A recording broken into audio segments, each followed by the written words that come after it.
أشهد أن لا إله إلا الله وحده لا شريك له وأشهد أن محمدا عبده ورسوله أما بعد فأعوذ بالله من الشيطان الرجيم بسم الله الرحمن الرحيم الحمد لله رب العالمين الرحمن الرحيم مالك يوم الدين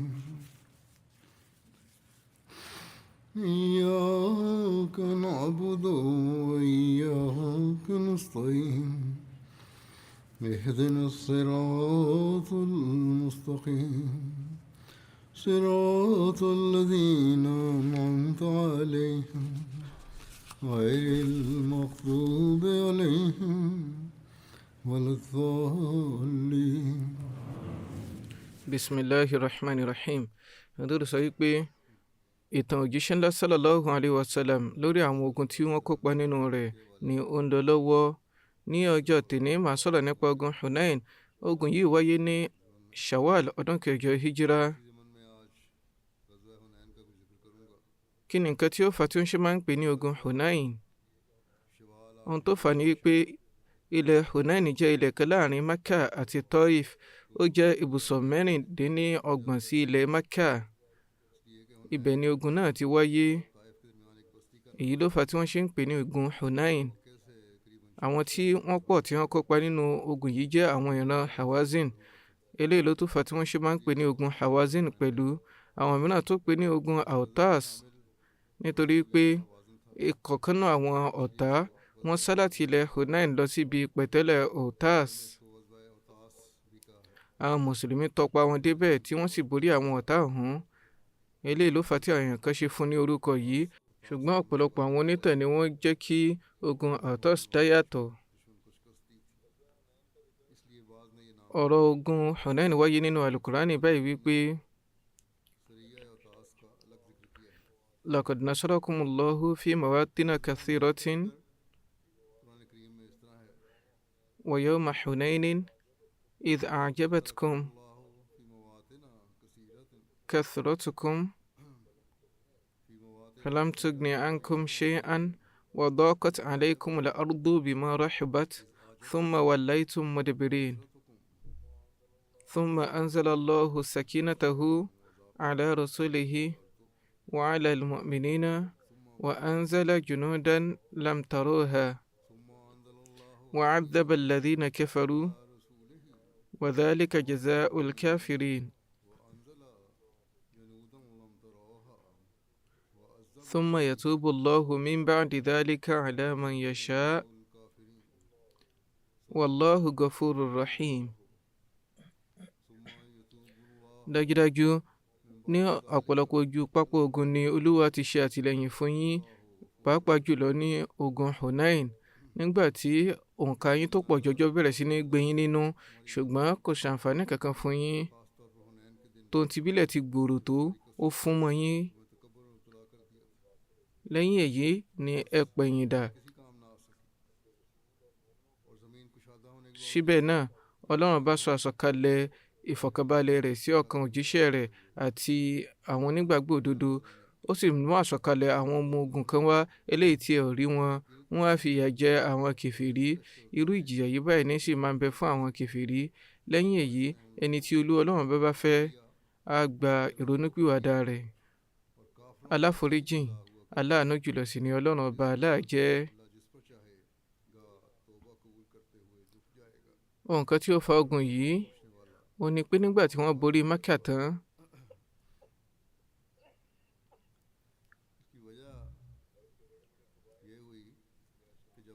àwọn ìran ńláńlá nílẹ̀ Lárúbáwá bẹ̀rẹ̀ sí ní gba Islam àbí wọ́n bọ́ sábẹ́ ìṣàdarí òjíṣẹ́ ńlá sallallahu alayhi wa sallam. Ṣùgbọ́n àwọn Banu Hawazin àti àwọn Banu Sakif tí wọ́n ń gbé tòsí Mecca, tí wọ́n jẹ́ àwọn ìran ológun àti ìran tó dòdì kíkankíkan, kì í ṣe pé wọ́n kọ̀ nìkan láti wà ní abẹ́ ìjọba wọn, níṣe ni àwọn adarí wọn kóra jọ tó bẹ̀rẹ̀ sí ní sọ yìí pé Muhammad sallallahu alayhi wa sallam ti borí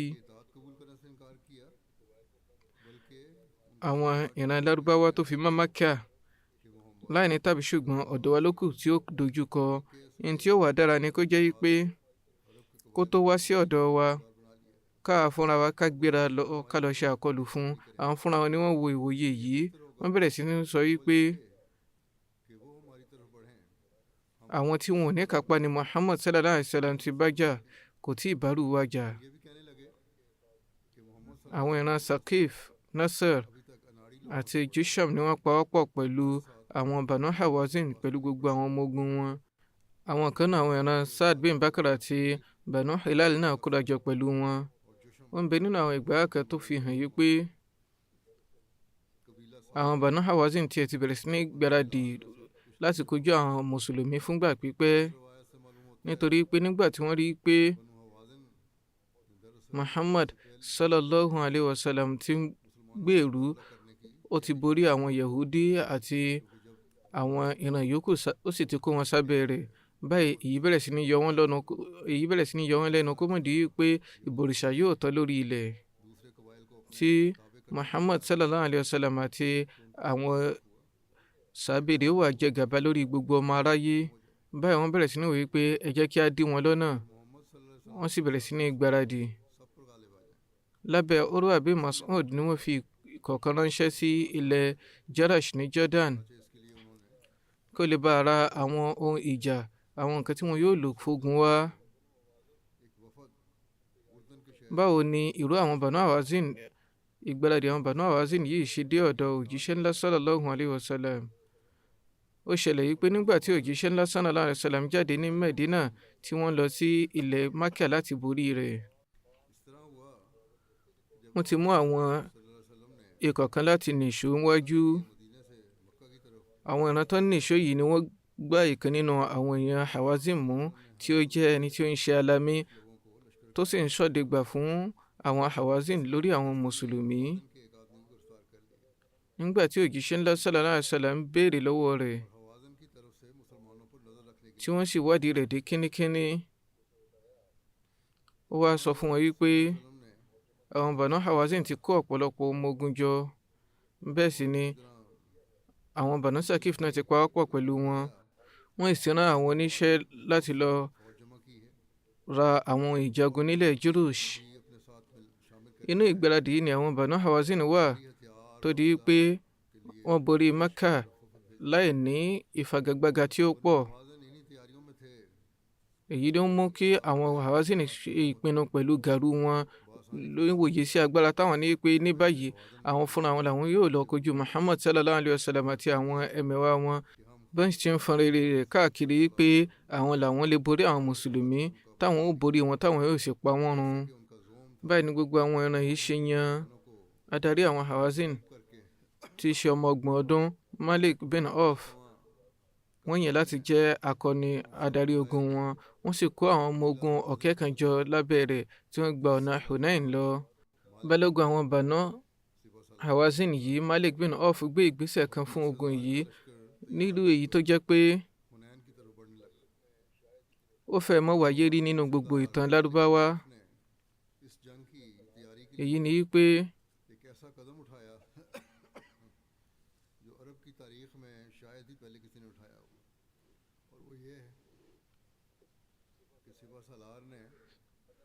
balógun yìí fún gbogbo ènìyàn kọ̀ọ̀kan nínú àwọn ìran ọ̀hún wípé wọn ò gbọdọ̀ dá jáde nínú ilé wọn, bí ó ṣe pé wọ́n gbọdọ̀ mú aya, ọmọ àti àwọn ohun ìní wọn, wọ́n gbọdọ̀ kó gbogbo wọn dání.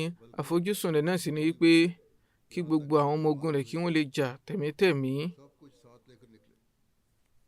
kí wọ́n fi akíkanjú hàn.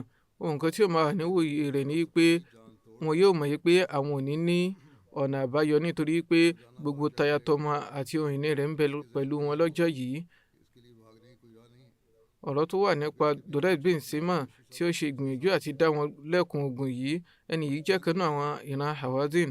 àkọsílẹ̀ wà yìí pé bàbá arúgbó kan Durayd bin Sima nínú àwọn Banu Jashim ó ti ju 100 ọdún lọ. ó ti dógbó bẹ́ẹ̀ sì ni kò ríran mọ́, kò ní ìkápá láti jagun, ṣùgbọ́n ó jẹ́ni tó ní òye, ó ní ìrírí ogun lọ́pọ̀lọpọ̀. Ó ti fìgbà kan lókìkí rí nínú ìjẹ́ akínkanjú tí ó sì dáńtọ́ lórí ẹṣin. Wọ́n mú bàbá yìí dání kí wọ́n lè bá jàǹfààní ìrírí àti ìkápá rẹ̀.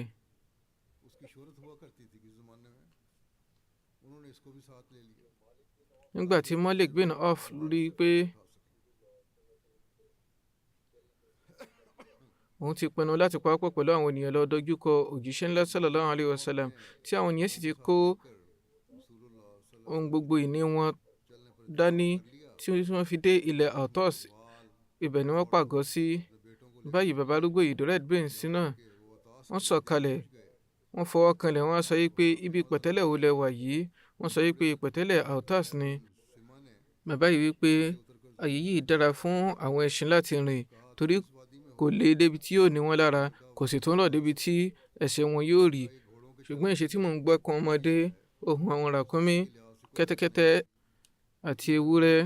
Àwọn èèyàn dáhùn yìí pé lábẹ́ àṣẹ Malik bin Auf, àwọn èèyàn kó gbogbo ọmọ, aya àti àwọn ẹranko wọn dání. Durayd sọ fún Malik wípé ìwọ ni balógun àwọn ènìyàn rẹ. Ọjọ́ tó láàmì lọ́jọ́ yìí yóò máa jẹ́. Èṣe tó wá kó àwọn ọmọ ràkúnmí, kẹ́tẹ́kẹ́tẹ́ àti ewúrẹ́ dání. Wọ́n dáhùn yìí pé nǹkan tí mo fẹ́ náà ni kí tẹbí tará oníkálukú dúró sẹ́yìn rẹ̀ kó lè bá jà kékeré kan ní ojú ogun níwájú àwọn ọ̀tá.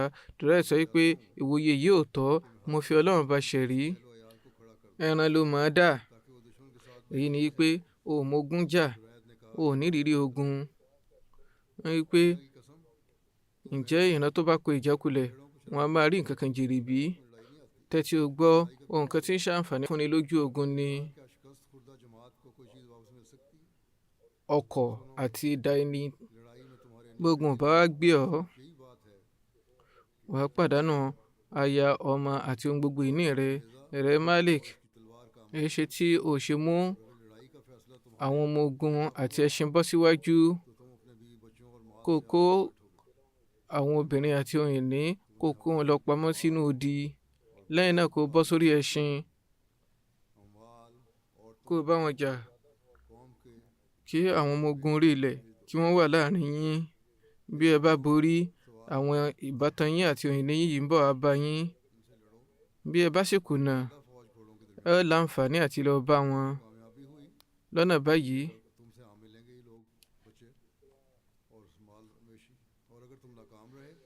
tẹbí tará àti àwọn ẹran wà láàbò. Malik bin Auf wípé mo fi Ọlọ́run bá búra, mi ò ní ṣe bẹ́ẹ̀, mi ò sì ní yí ìpinnu mi yìí dà. Ẹ̀yin ti darúgbó, ẹ ti pàdánù òye. Durayd sọ wípé ẹ̀yin èèyàn Hawazin, mo fi Ọlọ́run bá ṣẹ̀rí, ìwòye yìí ò tọ́. Ẹni yìí yóò sọ àwọn obìnrin di ẹni yẹ̀yẹ́, yóò sì kó yín sọ́wọ́ àwọn ọ̀tá, á wá lọ forí pamọ́ sí inú odi Saqif. Torí náà ẹ darí, ẹ fílẹ̀ o. Báyìí ló ṣe gbà wọ́n níyànjú láti má jagun. Lórí ẹ̀, Malik fa idà yọ, òun ni balógun. Ó wí pé ẹ̀yin Hawazin, mo fi Ọlọ́run bá ṣẹ̀rí, ẹ ní láti tẹ̀lé nǹkan tí mo bá sọ ni. Àfàìjẹ́ bẹ́ẹ̀, máa gbé gbogbo òṣùwọ̀n mi lórí idà yìí, màá kìbọ̀ra mi láyà. Ìyẹn ni pé màá gbẹ̀mí ara mi. Àwọn Banu Hawazin wá jíròrò láàrin ara wọn. Wọ́n sọ pé a fi Ọlọ́run bá ṣẹ̀rí, bí a bá ṣàìgbọràn sí Malik, yóò para rẹ̀. Ọ̀dọ́ sì ni ó jẹ́, ọmọ 30 ọdún sì ni.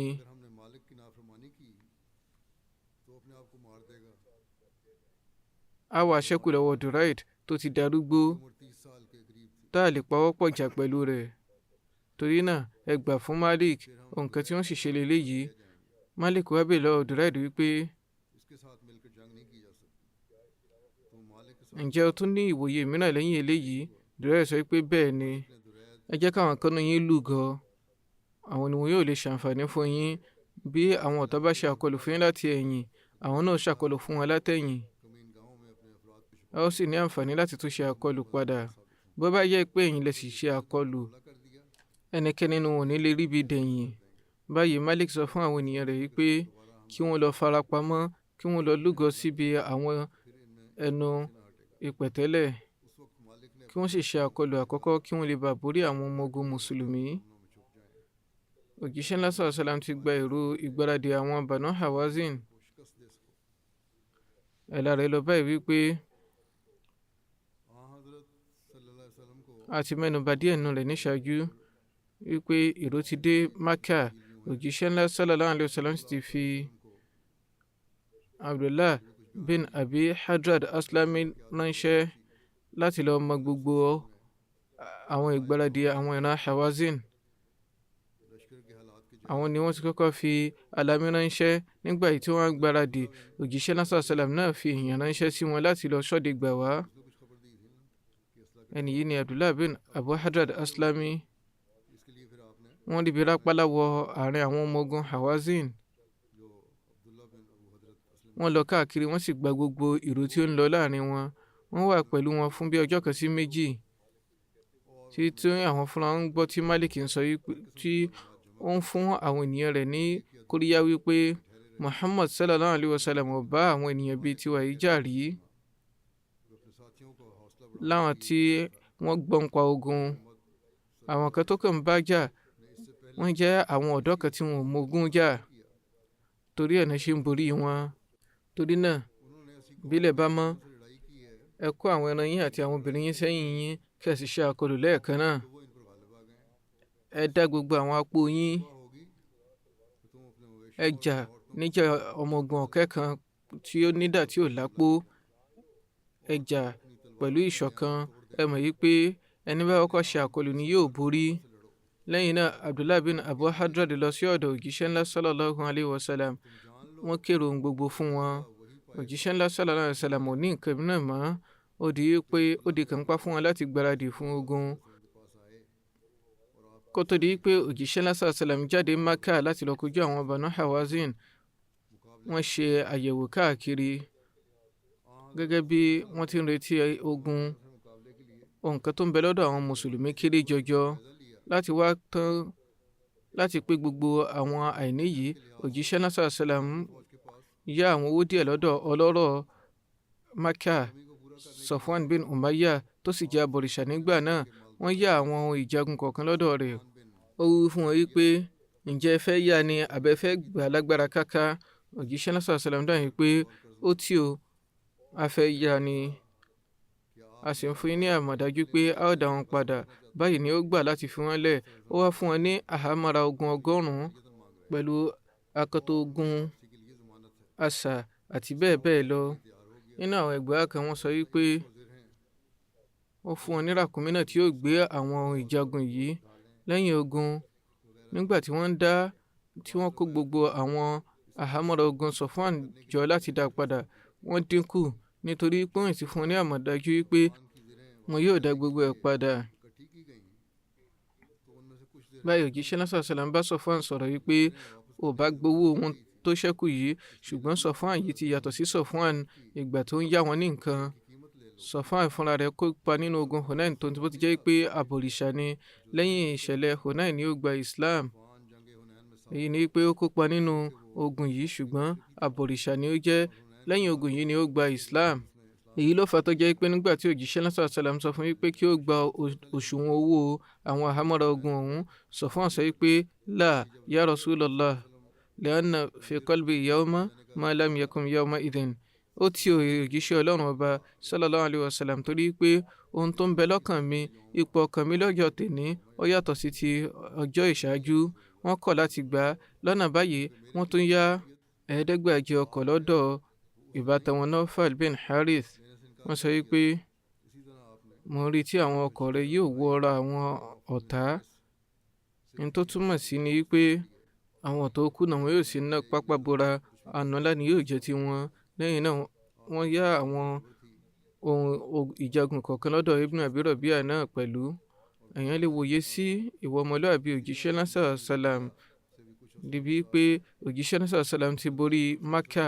àwọn ọ̀nà tó ń bá sọ̀rọ̀ àwọn ọ̀nà tó ti borí wọn ni. gẹ́gẹ́ bí àṣà ogun, ẹnikẹ́ni tí ó bá borí ogun ló ní ohun gbogbo tí ó bá jẹ́ ti àwọn ará ìlú. ṣùgbọ́n nígbà tí wọ́n nílò àwọn nǹkan tí wọ́n yóò fi jagun, gbogbo àwọn ìjagun ni wọ́n yá, wọ́n sì tún ṣe májẹ̀mú yìí pé gbogbo ìtàwọn yá yìí làwọn yóò dá padà.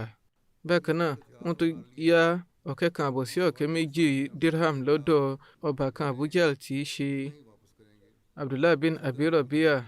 Ẹgbàá wà yìí pé ẹni yìí ti di mùsùlùmí látọjọ́ ìborí Mákà. Nínú ẹgbàá kan wọ́n yáwó lọ́dọ̀ àwọn ènìyàn 3 nínú Quraishi.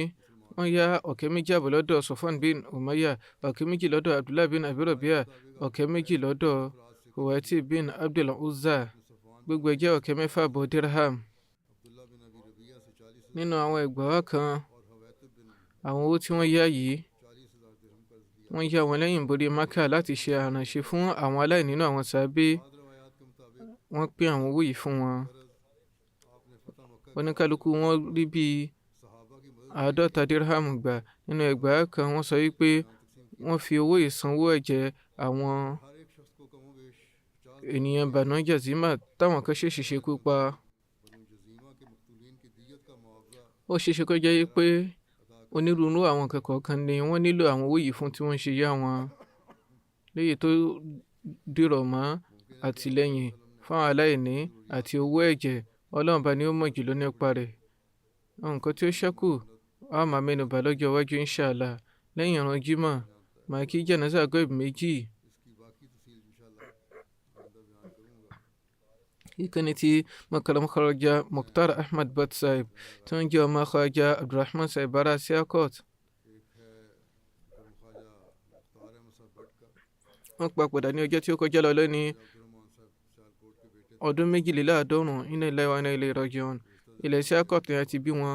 Wọ́n sì kọ́ ẹ̀kọ́ òfin kó tó di pé wọ́n wọ inú ẹ̀kọ́ ìjẹ́ ológun orí afẹ́fẹ́. Wọ́n kẹ́kọ̀ọ́ ní Risapur. Wọ́n yìí ṣiṣẹ́ takuntakun gẹ́gẹ́ bí olófin àwọn ọmọ ogun ní inú àwọn ọmọ ogun Pakistan títí di ọdún 1974. Lọ́dún yìí kan náà ni wọ́n yọ wọ́n àti àwọn akọni Ahmadi kọ̀ọ̀kan mìíràn ní ẹnu iṣẹ́. Ní ọdún 1974 ó jẹ́ àsìkò ẹlẹ́gẹ́ ńlá fún Jama'a Ahmadiyya lábẹ́ ìtọ́sọ́nà Hazrat Khalifatul Masih kẹta rahimahullah ta'ala. Wọ́n ṣe iṣẹ́ takuntakun nínú ìgbìmọ̀ Jama'a ní abẹ́ ètò òfin. Wọ́n sì tún ní pàdé papọ̀ pẹ̀lú Hanif Rami tí ó jẹ́ olóòtú ìjọba Punjab. Wọ́n ní ìbáṣepọ̀ tí ó dára pẹ̀lú Hazrat Mirza Bashir Ahmad Sahib radiyallahu anhu àti Chaudhry Zafrullah Khan Sahib. Wọ́n ṣe àránṣe fún wọn nínú ìpele ìdíkíní Essence of Islam. Wọ́n ní àǹfààní láti ṣe àránṣe fún Hazrat Chaudhry Muhammad Zafrullah Khan Sahib lójú iṣẹ́ yìí. Ní ti ilé àkóso àpapọ̀ wọ́n ní àǹfààní láti jẹ́ adarí Fadli Umar Foundation. Wọ́n sì tún iṣẹ́ ní wọ́n jẹ́ kọ́ọ́dí fúngbà pípẹ́ ní Darul Qadar Rabwa. Mo sọ yìí pé ìbílẹ̀ ní àǹfààní láti ṣiṣẹ́ pẹ̀lú wọn ní abẹ́ Qadar. Wọ́n jẹ́ olóye tó ní ìrẹ̀lẹ̀ ọkàn. Wọ́n sì ní ìbáṣepọ̀ pẹ̀lú ètò khilafa èyí tí ó dára. Báyìí ni ó ti wà nínú ìṣe wọn. Wọ́n sì ṣe bẹ́ẹ̀ pẹ̀lú tèmi náà. Ní ọdún 2002 ni wọ́n kó lọ sí Canada. Wọ́n sì ní àǹfààní láti jẹ́ Amir ní ọwọ́ lẹ́ẹ̀bẹ̀. Wọ́n jẹ́ ẹni tá máa mójútó ìrun àti kíkà Al-Qur'ani. Wọ́n sì máa gbájú gbọ̀ngbọ̀n nínú ìjùsílẹ̀. Wọ́n jẹ́ Ahmadi ẹlẹ́mìí òdodo. Ìgbésí ayé wọn jẹ́ àpẹẹrẹ ìṣẹ̀mí òdodo pẹ̀lú ètò khilafa, ìrẹ̀lẹ̀ ọkàn àti òtítọ́ ọnú. Yàtọ̀ sí aya wọn, wọ́n fọmọbìnrin kan àti ọmọkùnrin 2 sílẹ̀ sáyé lọ pẹ̀lú ọ̀pọ̀lọpọ̀ àwọn ọmọ. Aya wọn Amatul Qayyum Sahiba. Àwọn ni ọmọ olóògbé Ghulam Ahmad Akhtar Sahib. Ghulam Ahmad Akhtar Sahib yìí ni ó jẹ́ alákòóso iléeṣẹ́ ọkọ̀ ojú irin. Èyí ni pé iṣẹ́ gidi ni wọ́n ní lọ́wọ́. Lẹ́yìn ìgbà tí wọ́n sì ṣiṣẹ́ fẹ̀yìntì lásìkò Hazrat Khalifatul Masih kejì, wọ́n ní àǹfààní láti jẹ́ Nazir Ala. Wọ́n máa fún wọn ní ojúṣe ìdáàbòbò nígbà tí Hazrat Khalifatul Masih kejì bá ń ṣe ìwàásù. Ní ṣókí wọ́n jẹ́ àwọn ẹbí tó ní ìfarajìn. Khawaja Iftikhar Sahib ni ó jẹ́ bàbá aya Dr. Zahir Khan Sahib tí ó jẹ́ Sadar Qadar Board UK. Aisha Khan ti ṣe ọmọ Khawaja Sahib kọ wípé mo rí wọn lẹ́ni tó ní ìtẹríba fún khilafa nígbà gbogbo. Ọ̀nà yìí sì ni wọ́n gbà tọ́ gbogbo ọmọ dàgbà. wọ́n jẹ́ kó yé wa yí pé nǹkan mi ò jẹ́ gbọ́dọ̀ jẹ wá lógún nínú ìgbésí ayé wa ju ká ní ìtẹríba fún ètò jàmá àti khilafa lọ nígbà tí wọ́n pàdánù iṣẹ́ lójijì nínú ètò àwọn ọmọ ogun orí afẹ́fẹ́ tí wọ́n sì rí àṣeyọrí púpọ̀ níbi ilé ìgbẹ́jọ́ tí wọ́n fi lọ́lẹ̀ fúnra wọn. Wọn fìgbà kankan fi sùúrù àti ìgbẹ́kẹ̀lé inú Ọlọ́run ọba sílẹ̀, wọn ò sì náwó síwájú ẹ̀dá kankan. Iwájú Ọlọ́run ọba nìkan ni wọ́n ti máa tọrọ ohun ìní wọn. Wọ́n pé látìgbà mo ti gbọ́njú, mo rí wọn lẹ́ni tí ó ní ìfarajìn fún ìjọsìn tá a sì máa gbáwájú nínú gbogbo iṣẹ́ rere. Ìbẹ̀rẹ̀ oṣù ni wọ́n ti rí pé àwọn ti yanjú chanda wọn, bí wọ́n bá sì ní lọ́wọ́ wọn á ti san sílẹ̀. Wọ́n dára nínú ìlàmójútó ẹnikẹ́ni tí ó bá rẹ̀ pẹ̀lú wọn. Wọ́n lẹ́mìí òdodo fún ètò khilafa gẹ́gẹ́ bí mo ṣe sọ. Ìbáṣepọ̀ yìí jẹ́ èyí tí ó jọni lójú. Wọ́n sì ní ìbáṣepọ̀ àti ìfarajìn tí ó jinlẹ̀ fún ètò jàmá. Eléyìí náà la rí nínú àwọn ọmọ ìyá wọn tí ó kù. Wọ́n ní ìfẹ́ méjì ẹ̀mí òdodo fún ètò jàmá àti khilafa. Báyìí náà ni bàbá wọn rí, nítorí pé àwọn ni wọ́n ṣe ètò ẹ̀kọ́ wọn. Báyìí ló jẹ́ pé pẹ̀lú yí Ọlọ́run ọba gbogbo ẹbí wọn ni ó ní ẹ̀mí òdodo. Gẹ́gẹ́ bí mo ṣe sọ, aya wọn ni ọmọ Akhtar Sahib. Ẹbí tó ní ìfarajìn ní gbogbo wọn jẹ́. Látàrí ìdánilẹ́kọ̀ọ́ àwọn méjèèjì yìí, àwọn ọmọ wọn náà jẹ́ àwọn tó ní ìfarajìn fún jàmá. Kí Olúwa jẹ́ kí wọ́n tẹ̀síwájú nínú iṣẹ́ rere wọn, kó sì ṣe àforíjì àti àánú fún olóògbé.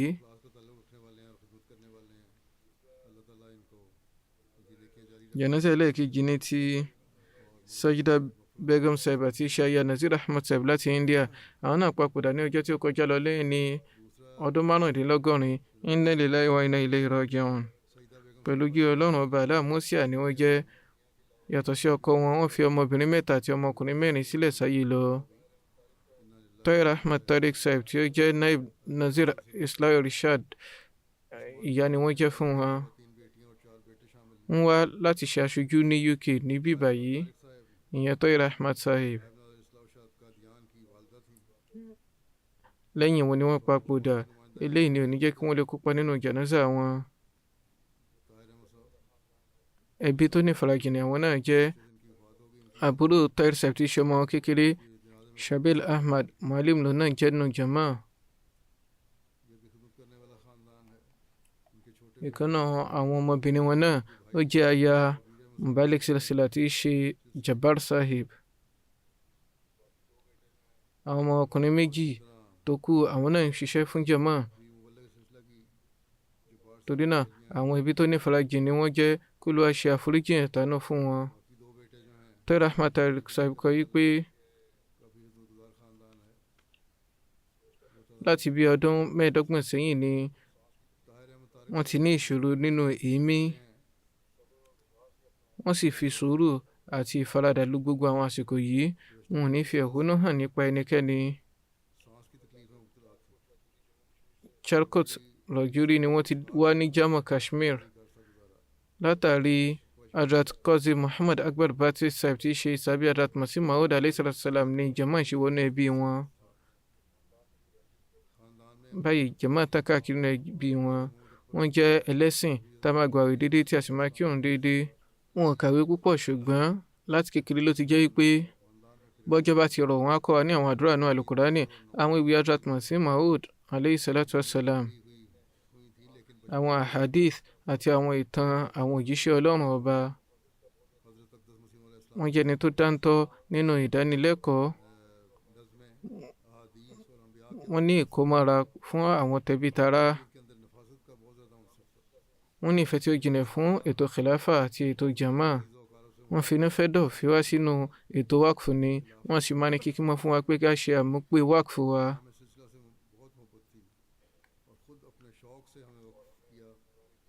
Ojoojúmọ́ ni wọ́n pèlú wa láti lọ kọ́ Al-Qur'ani. Wọ́n sì tún ní àbójútó ẹ̀kọ́ ayé wa. Wọ́n rí i pé gbogbo ọmọ ni ó kẹ́kọ̀ọ́ rere. Kí Olúwa ṣe àforíjì àti àánú fún wọn.